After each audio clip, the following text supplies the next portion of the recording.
Hoje nós vamos falar sobre depender do corpo de Cristo. Para podermos viver uma vida que realmente funciona, temos que viver em unidade. Individualismo é a quebra da unidade, é a expressão maior da independência. Quando a unidade é quebrada, a vida cristã se torna disfuncional. Então nós vamos ver algumas características de uma vida cristã que funciona. E uma delas é a unidade, é a nossa dependência do corpo de Cristo. Ninguém é independente espiritualmente. Ninguém pode sobreviver fora do corpo. Como sua mão, como o seu braço, se cortado, não tem vida. Ele só tem vida quando está ligado ao corpo. Assim também você. E quando estamos falando disso, eu quero enfatizar isso. Porque tem muita gente se refugiando na metade da verdade. Qual é a metade da verdade? É que o corpo é espiritual. Mas ele também é terrenal. Jesus não morreu só pelo seu espírito, a sua alma. Ele morreu pelo seu corpo. E esse corpo que você tem aí vai ser glorificado. Ele é a base para o teu corpo espiritual. Então, nós estamos nesse tempo que a unidade precisa ser vista. Vamos lá para o nosso capítulo 17 do Evangelho de São João. E nós vamos ver hoje o nosso tópico que para nós termos uma vida cristã que funciona, nós temos que depender do corpo. Agora, nós vivemos numa época que nós não queremos depender de nada, nem de ninguém, né? É uma época do individualismo, como eu estava falando. Nós não queremos depender, mas não há como. É princípio bíblico que nós estamos ligados a um corpo, e um corpo aqui na terra, contendo aqueles que receberam a Jesus, nasceram de novo, mas que vivem uma vida aqui na terra para ganhar outros que também vão ser parte desse corpo. Capítulo 17 de João nos ensina que temos que depender do corpo. A primeira coisa que nós vemos no capítulo 17, amados, é a oração sacerdotal que Jesus fez. É uma oração que é feita sempre no plural. Sempre. Tá? Eles, vós. É sempre no plural, não tem nada individual aqui nessa oração. Agora veja, essa oração de Jesus aqui foi a última oração que ele fez pelos discípulos antes do seu sofrimento. É a última semana de Jesus, essa oração sacerdotal aí. Logo Jesus então foi para a cruz, foi cumprir aquela razão pela qual ele veio ao mundo, e ele fez a oração. Então, pensa nisso. Se você estivesse nos últimos dias da sua vida e você tivesse que fazer uma oração para que a missão que você veio cumprir aqui na terra, que você começou, ela pudesse continuar até o fim, que tipo de oração você faria? Ah, com certeza. A oração mais profunda que Deus poderia tirar do teu coração. Foi assim com Jesus. A oração do capítulo 17 do Evangelho de João é a oração que Jesus fez, a oração sacerdotal. Então a primeira coisa que nós vemos é que é sempre no plural. Manifesta o nome do Pai a eles. Veja o capítulo 17, versículo 3, o que nos diz. Versículo 3 diz assim: a vida eterna é esta, que te conheçam, a ti, único verdadeiro Deus, e a Jesus Cristo, a quem enviaste. Que te conheçam, que eles te conheçam. Então olha, para conhecer nós precisamos do corpo. Você não vai conhecer nunca se não tiver alguém que fale para você. Nós fomos enviados, é a missão do corpo, ok? Então, para manifestar o nome do Pai a eles, Jesus constituiu um corpo. O Pai constituiu um corpo para agregar mais membros à sua família. Versículo 9 nos diz que Jesus roga ao Pai por eles. Veja o versículo 9. É por eles. Eles quem? Os filhos. Os discípulos, os que foram comprados pelo sacrifício dele. É por eles que eu rogo. Agora presta atenção. Não rogo pelo mundo. Ai, ai, ai. Não rogo pelo mundo, mas por aqueles a quem me destes, porque são teus. Ele roga por aqueles, é plural, é um corpo. Nós precisamos depender disso, nós temos que entender isso. Às vezes nós não estamos entendendo. Uma das coisas que vai acontecer nos últimos tempos, que Satanás vai tentar quebrar, é a visão de que a igreja é um corpo e ela sobrevive como um corpo do qual Jesus é o cabeça. E a expressão terrena da igreja aqui, sou eu e é você. As pessoas no qual Jesus vive e que somos um e que nos reunimos como um corpo local. Você vai dizer, mas pastor, será que é assim? Ué, pega a sua Bíblia, vai no livro do Apocalipse. Carta às 7 igrejas. E estava escrevendo para pessoas, igrejas que tinham nome, a igreja de Esmirna, Pérgamo, Laodiceia, Éfeso. Estava escrevendo para a igreja que tinha cara de gente. Não só uma coisa assim etérea, mas um corpo local visível, pelo qual Deus se manifestava.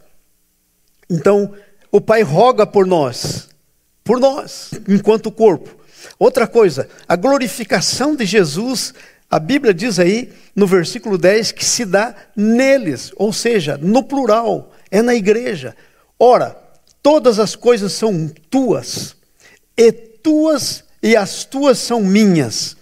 Eu neles, e neles eu sou glorificado. Ora, todas as minhas coisas são tuas, e as tuas coisas são minhas, e neles eu sou glorificado. Sabe essa história do ser crente individual? Eu agora tenho toda a tecnologia que eu preciso. Quando eu quero adorar o Senhor, eu vou lá, ponho uma música para adorar. Eu vou lá e vejo um culto no YouTube, uma pregação do fulano de tal que eu gosto, aquela outra coisa. Você deve fazer tudo isso, porque isso é a tua individualidade, mas a individualidade nunca vai matar a unidade. Você não pode ser um com você.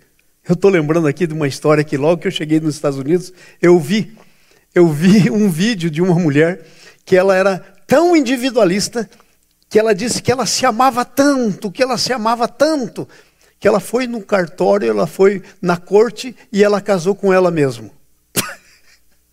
Você vai dizer, mas pastor, que negócio ridículo. É a expressão do individualismo, veja como chega. À medida que os tempos, disse lá no Hebreus 10, se aproximam, uma das coisas que Satanás vai tentar quebrar é exatamente a unidade do corpo. E quando eu estou falando a unidade do corpo, estou falando do corpo visível, porque é invisível, ele não pode quebrar, mas a unidade do corpo visível, ele pode. Então, pessoas, se ele não pudesse, irmãos, presta atenção nisso. Se Satanás não pudesse quebrar a unidade visível, não estaria escrito assim: não deixemos de congregar como é costume de alguns. Aí já estava quebrando. E isso é antigo, não é de agora. Antes façamos a demonstração, tanto mais quanto vedes que o dia se aproxima. É característica do fim dos tempos. Então a unidade é uma coisa que vai fazer com que a sua vida seja funcional. Sem unidade a sua vida vai ser disfuncional. Você não pode sobreviver sem o corpo. Como é que você vai viver fora do corpo? Então a glorificação de Jesus se dá no corpo, não individualmente. Nós temos que ter a nossa vida pessoal com Jesus, mas isso não anula a unidade, a vida coletiva, porque o corpo é coletivo. Amém? Então veja só, Jesus ora para que nós, o corpo, tenha gozo completo. Versículo 13, olha o que diz.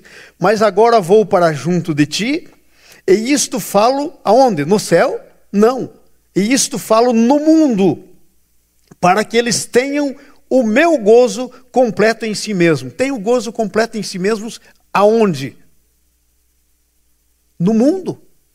Ele diz assim, ó, mas agora eu vou para junto de ti, e isto falo no mundo, para que tenham o gozo completo em si mesmo. No mundo. Então o gozo de Jesus vem no corpo. É quando o corpo está reunido. Por quê? Porque há a plenitude do Espírito Santo ali na reunião do corpo. Nós não podemos todos os cristãos ao mesmo tempo se reunir em um só lugar. Por isso que Deus deixou as igrejas locais. Estudando o Apocalipse, lendo o Apocalipse, as 7 igrejas, cada igreja com uma identidade específica. Nós, como International Christian Church, temos uma identidade específica. que não é a identidade da nossa igreja vizinha que está por aqui, da outra igreja, das outras igrejas que estão por aí. Nós temos a nossa identidade. É só você ler as 7 cartas das igrejas do Apocalipse. Cada um tinha uma identidade, tinha problemas específicos, tinham coisas que tinham que arrumar especificamente. Então, essa dependência do corpo de Cristo, de não se desligar do corpo de Cristo local, ela é uma das características de uma vida que funciona. E a última coisa aqui de depender do corpo de Cristo, nesse tópico é: Jesus pede ao Pai que os guarde do mal. E isso é no plural.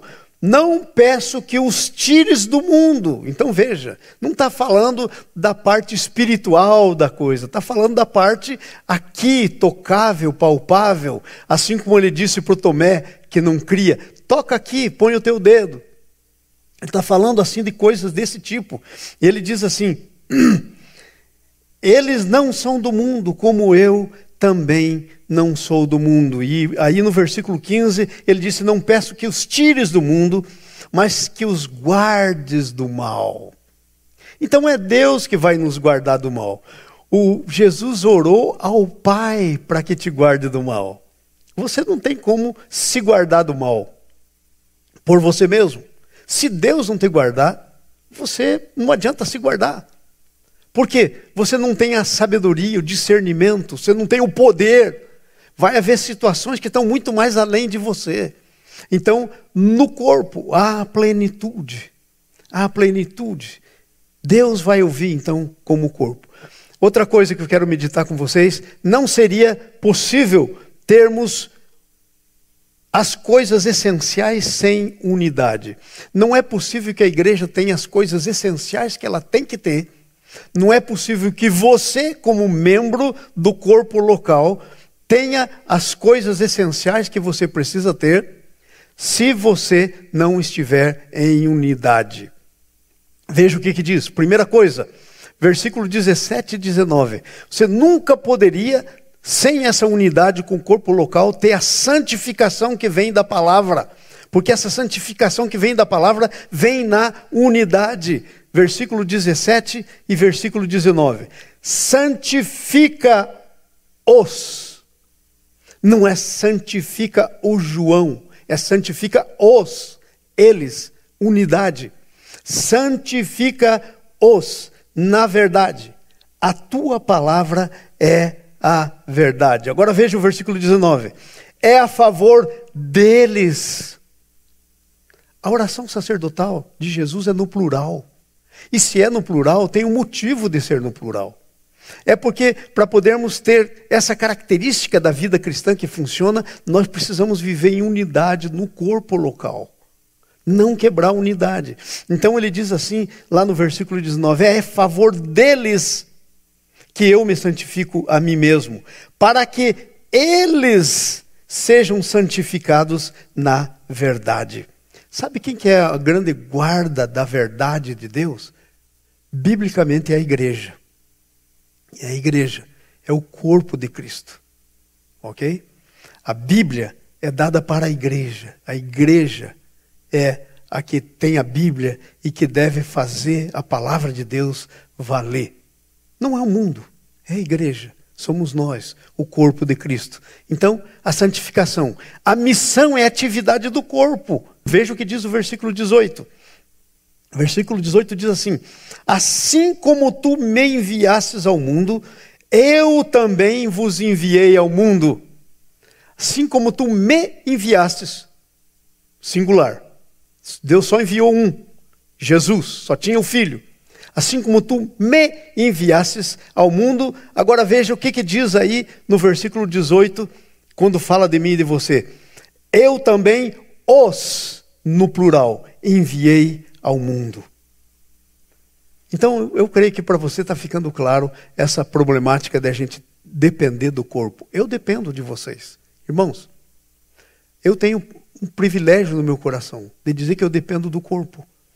Vocês oram por mim. Vocês intercedem por mim. Vocês contribuem, daí vem o sustento que Deus, que me chamou por ministério, tem para a minha vida. Amém. Eu me alegro em poder depender. Eu quero fazer a minha declaração de dependência, não declaração de independência. Eu quero fazer a minha declaração de dependência de Deus e do corpo de Cristo. Essa é a declaração que agrada o coração de Deus.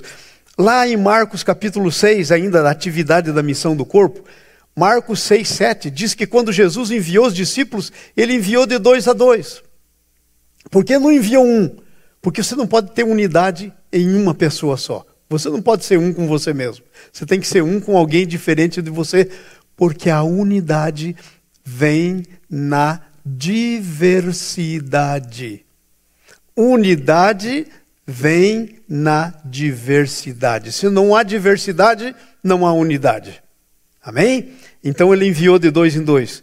O mundo crerá pela unidade da igreja, que reflete a unidade de Deus. Olha o versículo 21, gente. Que coisa tremenda. Aleluia. A fim de que todos sejam um.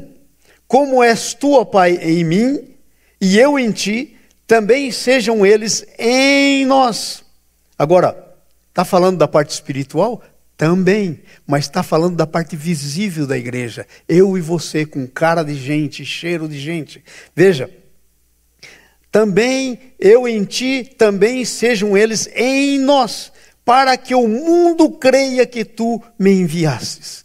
O mundo, a Bíblia diz, é cego, não vê nada, mas por causa da unidade da igreja, o mundo pode crer. É a nossa unidade que libera o Espírito Santo para trabalhar nas pessoas, para crer. Deus quer fazer isso. Deus quer que as pessoas creiam. E o instrumento sou eu e você como corpo. Amém? Aleluia. Glória a Deus por isso. O mundo crerá por causa da unidade da igreja. Sem unidade não teremos a glória de Deus em nós. Veja o versículo 22.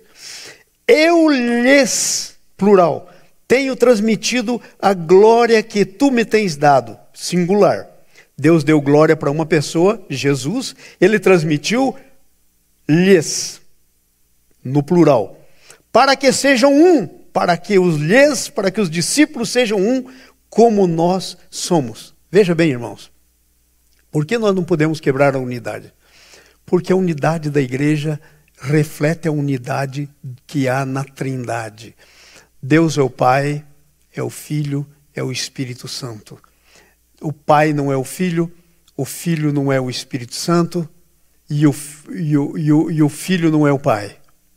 A unidade na diversidade. O Filho é uma pessoa, o Pai é uma pessoa, o Espírito Santo é uma pessoa. 3 pessoas diferentes, mas na unidade. Há um só Deus. Essa é a coisa cristã, que às vezes nós nem entendemos. Mas Deus está manifestando isso de maneira visível, através da igreja, do corpo. É por isso que depender do corpo de Cristo é uma característica de uma vida cristã que vai funcionar. Sem dependência, a vida fica disfuncional. Então é interessante isso aí. Versículo 21 de novo. A fim de que todos sejam um, como tu és, ó Pai, em mim, e eu também sejam eles em nós. Então a nossa unidade vai ser unidade com Deus, com o Pai, com o Filho e o Espírito Santo, e conosco mesmos, com o corpo, para que o mundo creia que tu me enviastes. O mundo vai crer quando fizermos isso. Outra coisa importante, o aperfeiçoamento vem da unidade. Irmãos, a Bíblia diz que nós temos que crescer na estatura do varão perfeito. Nós temos que ser perfeitos, aperfeiçoados. E sabe como isso acontece? No corpo. Fora do corpo não acontece. Às vezes você pode dizer, pastor, mas está tão bom assim pela internet, porque a gente não está relando com o irmão, não está tendo discussão com o irmão. Mas é desse relacionamento pessoal que vem a santificação. Nós somos, como já disse aqui uma vez, como aquelas pedrinhas do rio, que à medida que a água leva, elas são bem multiformes, elas vão relando uma na outra e elas se tornam bem redondinhas. Como você acha que uma pedra pontiaguda se tornou redondinha? Esbarrando uma na outra. É assim o processo de santificação que Deus faz. É nos relacionamentos. Por isso, o corpo não pode viver sem esse relacionamento. O aperfeiçoamento vem pela unidade. Versículo 23, escuta isso. Eu neles, tu em mim, a fim de que sejam aperfeiçoados na unidade. Se você quebrar a unidade com o corpo local, você não tem como ser aperfeiçoado. Não tem. Porque aqui está escrito. Aqui está escrito. Eu neles, tu em mim, a fim de que sejam aperfeiçoados na unidade, para que o mundo conheça que tu me enviastes e os amastes, como também amaste a mim. É a unidade que revela o amor de Deus. Diz aí, para que o mundo creia que tu me enviastes. Não só aperfeiçoa, mas também revela, mostra para o mundo o amor de Deus. Que coisa tremenda essa da unidade. Nós precisamos disso. Nós precisamos viver na unidade. Amém? E não só unidade espiritual, essa unidade mesmo, real, como igreja, que tem uma cara, que tem uma característica específica, que tem problemas para serem resolvidos, que outras não têm. Amém? A última coisa, nós vimos, a oração sacerdotal é feita no plural. Não seria possível termos as coisas essenciais sem unidade. Não há santificação, não há missão, não, o mundo não vai poder crer. Sem unidade não temos a glória de Deus, não há aperfeiçoamento, e sem unidade não há conhecimento do amor. Agora a terceira coisa, devemos nos esforçar para preservar a unidade. Vamos lá para o livro de Efésios. Ok? Efésios capítulo 4. Vamos lá, Efésios. Aqui está Efésios, capítulo 4. Vamos começar lendo nos versículos 3, vamos ler até o 13. Veja o que diz o Efésios 4, 3. Diz assim: esforçando-vos, no plural, diligentemente, para preservar a unidade no Espírito, no vínculo da paz. Nós temos que nos esforçar para preservar essa unidade no Espírito. Agora, irmãos, se enquanto carne e osso, nós não tivermos que preservar essa unidade, no Espírito a unidade já está feita. Sabe como é que é feita a unidade, espiritualmente? No sacrifício de Jesus. Quando Jesus morreu e ressuscitou, essa foi a base da construção do corpo do qual ele é o cabeça. Então, no Espírito isso já está pronto. Agora, esse Espírito tem que descer na prática, porque aqui diz no Espírito, e diz Espírito com letra maiúscula, Espírito Santo. Então temos que se esforçar para preservar essa unidade. A espiritual não tem que se esforçar, já está feita, Deus o fez. A unidade aqui, como corpo local, temos que nos esforçar, porque não está feita. Está sendo construída no vínculo da paz. Temos que nos esforçar para essa unidade no vínculo da paz. A manifestação da unidade. Como é que essa unidade se manifesta? Veja aí, a partir do versículo 4. Como é que ela se manifesta? Há um só corpo, mas muitos membros. Há um só Espírito, mas muitos depósitos do Espírito Santo. Eu, você, cada um de nós. Fomos chamados numa só esperança da vocação, a uma só vocação. Mas muitas pessoas com essa vocação de chegar na família de Deus, ser completo como filhos de Deus. Há um só Senhor, mas há muitos debaixo do senhorio, eu e você. Há uma só fé, mas há muitas expressões de fé. A minha expressão de fé, a tua expressão de fé. Há um só batismo, mas há muita gente se batizando. Há um só batismo, há um só Deus, mas há muitos filhos de Deus. Há um só Deus e Pai, há muitos filhos, o qual é sobre todos, age por meio de todos e está em todos. A manifestação da unidade, aí está escrito aí. Nós precisamos ter essa manifestação dessa unidade. Veja como a Bíblia é enfática nisso, como fica a coisa. Agora, outra coisa importante é que Deus deu no corpo os dons para aperfeiçoar os santos. Veja o versículo 11, o que nos diz? E ele mesmo concedeu uns para apóstolos, outros para profetas, outros para evangelistas, outros para pastores e mestres, com vista ao aperfeiçoamento dos santos. Olha, há vários pastores, há vários profetas, há vários evangelistas, há vários mestres, mas todos culminam com o relacionamento no corpo. Amados, essa história da nossa dependência do corpo local não tem como nós quebrarmos. Porque se nós quebrarmos, nós estamos indo para uma vida totalmente disfuncional. Ok? Então aí diz que o serviço para aperfeiçoar os santos. E daí para os santos ele dá palavra de conhecimento, palavra de sabedoria. Ok? Está tudo lá, os dons escritos. Né? Isso é para o corpo, o dom foi dado para o corpo. Hoje em dia tem um monte de gente querendo exercer o dom fora do corpo. Eu sou profeta. Deus me deu o dom de profeta. Aleluia. Amém que Deus te deu o dom do profeta. A que corpo você está ligado? Ah, não, eu estou por aí profetizando para todo o corpo. Excuse me. Se Deus levantar um profeta que não seja membro aqui dessa igreja, eu vou pedir para ele primeiro contar a profecia para mim antes de ele dar a profecia para o corpo. Porque eu sou controlador do Espírito Santo? Não. Não. Porque a Bíblia diz que nós temos que julgar, nós temos que discernir as coisas. Está lá escrito na Bíblia, um dia se você quiser eu te mostro isso. Então, o corpo local tem os seus profetas, tem os seus pastores, tem os seus evangelistas, tem os seus mestres, para aquele corpo local. Versículo 13. Até que cheguemos à unidade da fé. Unidade da fé. Como é que eu posso ter unidade da fé? Tenho que ter com o corpo. A unidade da fé aqui na igreja. Nós temos que ter unidade da fé. Sabe? Deus me constituiu como cabeça desse corpo. E eu estava orando. E o Senhor falou comigo: Ei, até quando vocês vão gastar o dinheiro pagando aluguel? Então, eu nunca tive vontade de comprar um edifício. Já podia ter feito uma campanha há muito tempo. Mas nunca. Mas um dia Deus falou comigo. Então, o que é que acontece? Do que é que eu estou falando?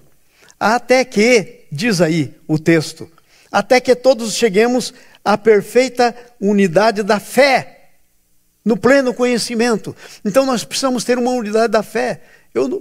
Se você se levanta no meio da igreja e diz, não, ainda não está na hora de comprar o nosso templo, você está em desunidade. Deus falou comigo como cabeça.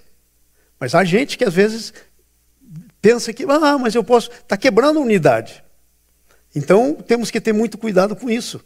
Até que cheguemos à unidade da fé, no pleno conhecimento do Filho de Deus, a perfeita varonilidade, à medida da estatura de Cristo Jesus. À medida da estatura de Cristo Jesus. Nós temos que crescer. E sabe, esse crescimento exige o corpo local, exige a submissão a uma liderança, exige a submissão a uma visão. Outra coisa que eu quero dizer para você que está me ouvindo, talvez esteja meio chocado com essa palavra. Amém, glória a Deus. Se a palavra não faz efeito nenhum, então, para que a palavra? Nós somos um corpo local. E nós não estamos em desordem. Nós precisamos ter ordem no corpo local. Nós não podemos ir para um lado, outro para o lado, outro para o lado. Há uma direção. E a visão não é uma coisa comunitária. Deus levanta alguém e dá uma visão. Eu me lembro que eu não queria plantar essa igreja. Mas Deus falou no meu coração. E por isso eu comecei a plantar essa igreja. Com uma visão. E sabe, a visão não vem de um consenso. Ou tem a visão, recebeu de Deus uma visão ou não recebeu. Aí Deus começa a juntar as pessoas naquela linha da visão que Deus deu para alguém. Então, bem-vindo você. Estou muito contente que Deus juntou você. Você está aqui, estamos caminhando, você está servindo. Isso é uma bênção. Eu quero agradecer a Deus por você, por isso. Amém? Se Deus está criando, estamos concluindo, é a nossa conclusão. Se Deus está criando uma família de muitos filhos, semelhante ao seu filho Jesus, Romanos 8, 29, a pergunta é essa: existe unidade na família ou existe uma família sem unidade? Como é que é a história? Existe unidade na família ou existe família sem unidade? O que você acharia de uma família sem unidade? O que você acharia? É uma família disfuncional. Então, unidade no corpo de Cristo. Aleluia. Eu quero terminar orando. Vamos encerrar o nosso culto. Nós falamos hoje sobre depender do corpo de Cristo. Vamos estar falando sobre 5 tópicos que são características de uma vida cristã que funciona. A primeira delas é confiar nos planos de Deus. Não confiou, é uma vida disfuncional. Segundo, depender do corpo de Cristo. Não dependeu, é disfuncional. Terceira coisa, exaltar a Jesus em tudo que fazemos. Não exaltou, é disfuncional. Termos uma visão correta da eternidade. Não teve, disfuncional. Vivermos focados no discipulado. Se não tem, está disfuncional. Graças a Deus nós temos um foco no discipulado nessa igreja. Eu quero orar por você, abençoar a sua vida, agradecer a Deus pela sua vida. Eu estou muito contente que Deus uniu você nesse corpo local. Você podia estar em outro corpo, mas se você veio para aqui é porque Deus tem um plano para você. E você tem servido nesse corpo. Eu estou muito agradecido ao Senhor, porque o corpo não pode andar só comigo como cabeça aqui. Precisamos de todo o corpo, e é assim que nós andamos. Vamos orar então.